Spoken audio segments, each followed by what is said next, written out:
High, good morning সবাইকে।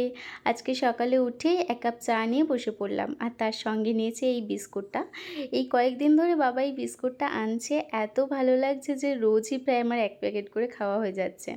আর এখন তো ওয়েদারের এত মুড সুইং হচ্ছে, এই বৃষ্টি আবার এই রোদ। তারপরে আজকে ব্রেকফাস্টে ওটস খেয়েছি আর চলে এলাম এবার স্নান করতে। সেটাফিলের এই ফেস ওয়াশটা নতুন নিলাম। এর আগেও আমি ইউজ করেছি, আমার মোটামুটি লাগে বাজেট অনুযায়ী।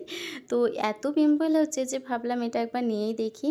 তো দেখি কেমন কাজ করে। আর এমনিতেও সেটাফিলের রিভিউ তো খুব ভালোই, মানে সবাই প্রায় ইউজ করে, এতটাই ভালো।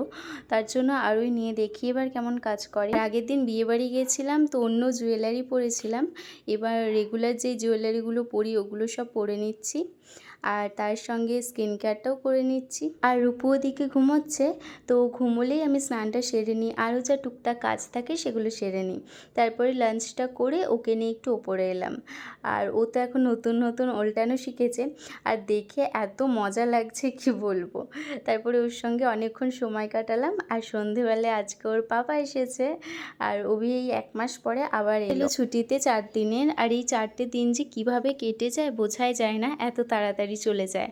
আর অভির এক কালিগ বৈশালীদি রূপুর জন্য এই দুটো জামা পাঠিয়েছে, এত সুন্দর সুন্দর ফ্রক দুটো। তারপরে ভাবছি যে একটু নতুন কিছু তরকারি বানানো যাক, কারণ অভির নিরামিষ খেতে একদম ভালো লাগে না। আর আজকে বাড়িতে নিরামিষ হয়েছে, তার জন্য বাড়িতে একটা মিক্স সিড ছিল, ওটাকে পেস্ট করে বড়া করে তরকারিটা করছি। আর নিরামিষ যেহেতু তেমন কিচ্ছু দিইনি, ওই খুবই সিম্পলভাবে অল্প কটা মশলা দিয়ে করেছি। দিয়েছি একটু আদা, কাঁচা লঙ্কা বাটা, একটু ধনে গুঁড়ো, জিরে গুঁড়ো আর একটু কালো জিরে, আর নুন তো আছেই। তো ওগুলো সব কিছু একটু দিয়ে কষিয়ে তার মধ্যে আলুগুলো দিয়ে জল দিয়ে দিলাম, আর তারপরে একটু নাড়িয়ে চাড়িয়ে বড়াগুলো দিয়ে ঢাকা দিয়ে দিয়েছিলাম। আর সবার শেষে একটুখানি ধনেপাতা দিয়েছিলাম, আর একটুখানি ঘি আর গরম মশলা দিয়েছিলাম। তো ভিডিওটা আজকে এইটুকুই। কেমন লাগলো অবশ্যই জানিও। দেখা হচ্ছে পরের ভিডিওতে। টাটা।